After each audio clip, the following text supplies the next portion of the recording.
हरि ओम. Corona न करोती.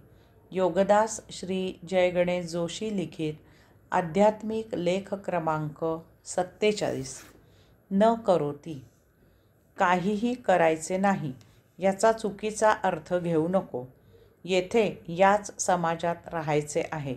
येथे याच कुटुंबात वास्तव्य करायचे आहे. येथे याच ठिकाणी नियतीने प्राप्त कर्मयोग करायचा आहे.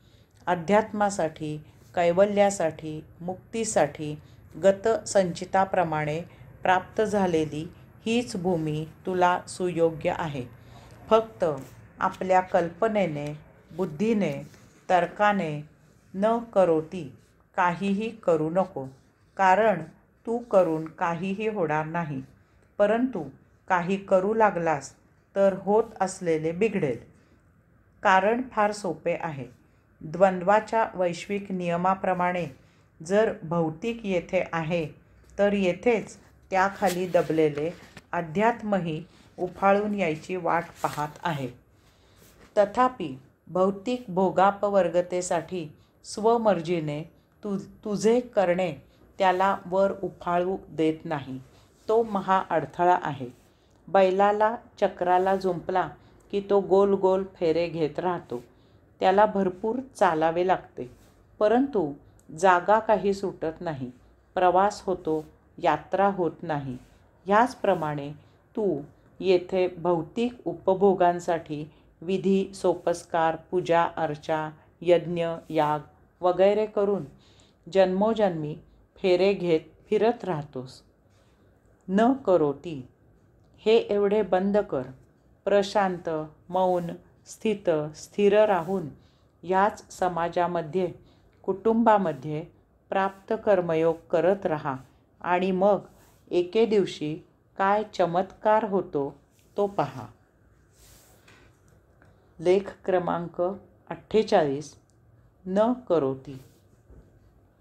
स्वतःजवळ प्रशांत, मौन, स्थित बसू लागलास की तुझ्या बाह्य उचापती कमी होतील. भौतिकाचे आकर्षण कमी होईल. आपण भौतिकापासून दूर राहू शकतो याचा अनुभव तुला येईल. यामुळे तुला तुझेच जाणवेल की आता आपण सुखाला वंचित झालो आहोत, परंतु दुःखही कमी झाले आहे. ह्याचा आध्यात्मिक अर्थ तुला समजेल की येथे सुखही नाही आणि दुःखही नाही. हा सर्व आपल्या मनाचा खेळ आहे. येथे फक्त आनंद आहे. आता तू आध्यात्मिक सद्गुरूंचा शोध घेशील. त्यांच्या सत्संगाला जाऊ लागशील.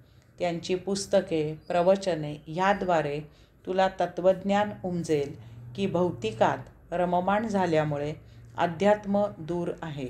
संसाराला सन्मुख झाल्यामुळे परमात्मा विन्मुख आहे. जडामध्ये रस घेतल्यामुळे सूक्ष्मात विरस आहे.